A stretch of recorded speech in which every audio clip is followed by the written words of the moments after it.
السلام علیکم ورحمۃ اللہ۔ وعلیکم السلام ورحمۃ مفتی اللہ۔ صاحب، میرا سوال یہ ہے کہ آپ نے بتایا کہ مومنین کے لیے ایک بڑا تحفہ ہوگا، تو کیا ہر مومن کے لیے بڑا تحفہ ہوگا یا کچھ مومن ایسے بھی ہوں گے جن کے لیے کچھ کم انعام ہوگا؟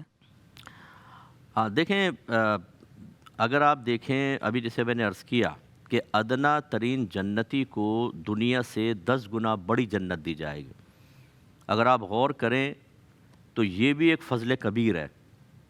یہاں ہمیں کبھی پیسے ہوتے ہیں تو موٹر سائیکل خراب ہو گئی، صحت آئی تو جی گن پوائنٹ پہ موبائل چھن گیا، یعنی ایک ملتا ہے دوسری جاتی ہے، دوسری آتی ہے، تیسری، اور بعض بیچارے تنگ دستی میں مبتلا ہوتے ہیں۔ اس اعتبار سے تو دیکھیں جو بھی جنت میں جائے گا اس پہ فضل کبیر ہو گئی ہوگا۔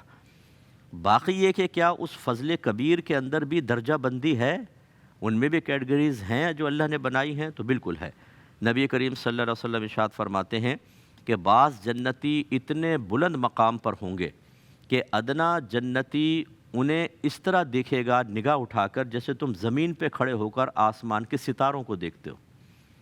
تو سب سے اونچا جو درجہ ہے وہ نبیوں کا ہے، ان پہ جو فضل ہوگا وہ تو بہت ہی اکبر ہوگا، کبیر بھی نہیں اکبر ہوگا۔ پھر ان کے بعد علماء کا طبقہ ہے، نبی کریم نے فرمایا، پھر شہداء ہیں، اور پھر جیسے جیسے نیک عمل انسان زیادہ کرتا ہے، جس سے اللہ جتنا راضی ہوتا ہے اس کے اعتبار سے درجات وغیرہ ہوں گے۔ لیکن یہ ضرور ہے کہ جو ایک دفعہ جنت میں چلا گیا پھر اسے کمی نعمت کا کوئی احساس نہیں ہوگا۔ یعنی ایسا نہیں ہے کہ اوپر والوں کو دیکھ کر وہ احساس کمتری کا شکار ہو جائے، حسد، کیونکہ جنت میں گندگی کوئی بھی نہیں ہے، خرابی نہیں ہے، کوئی باطنی انسان کا مرض باقی نہیں رہے گا، وہ کم پر بھی راضی ہوگا۔ اب آپ اندازہ کریں جس کو 10 گنا بڑی جنت ملے، دنیا میں 20 گز کا پلاٹ، 200 گز کا پلاٹ بنانے میں پوری زندگی اس کی گزر جاتی ہے، یا مکان بنانے میں، تو دنیا سے 10 گنا بڑی جنت ملے گی، کیا شکوہ بیدار ہوگا؟ تو یہ اللہ تعالیٰ ویسی دلوں کو بھی ایسا راضی کر دے گا۔ تو بہرحال درجہ بندی ضرور ہوگی، اس لیے میں نے اشارہ کیا کہ ہمیں کوشش کرنی چاہیے کہ یہ مختصر سا وقت ہے زندگی کا، جتنا زیادہ ہو سکے آخرت کی تیاری کریں، کیونکہ یہ تو ضرور ہے کہ میدان محشر میں ایک حسرت ہوگی۔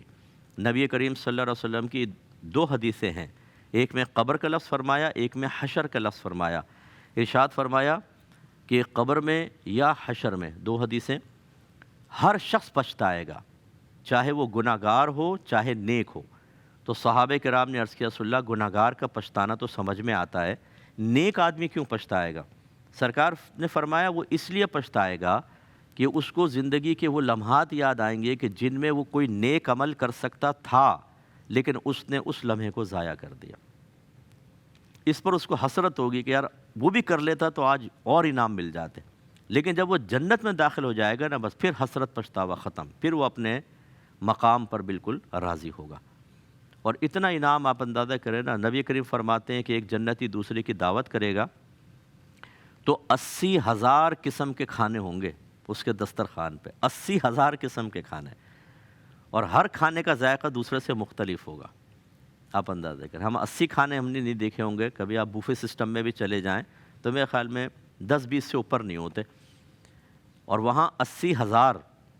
اس لیے کوشش یہ کرنی چاہیے، زندگی مختصر ہے، اپنے پڑھائی پہ بھی توجہ رکھیں، رشتہ داری بھی نبھانی ہے، دوستیاں بھی ہوتی ہیں، آپ پکنک پوائنٹ پہ بھی جا سکتے ہیں، مذہب آپ کو روکتا نہیں ہے، بس مذہب یہ کہتا ہے کہ سب سے پہلے اس کے بارے میں ایک مذہبی معلومات حاصل کر لیں کہ میں نے اس کام کو کرنا ہے تو مذہب کس حد تک مجھے پرمیشن دیتا ہے اور کہاں تک لمیٹیشنز قائم کرتا ہے، کہاں تک حدود قائم کرتا ہے، اتنے میں کروں، اس سے پھلانگے نہیں، پھر بالکل آپ کر سکتے ہیں، اور ساتھ ساتھ آخرت کی تیاری۔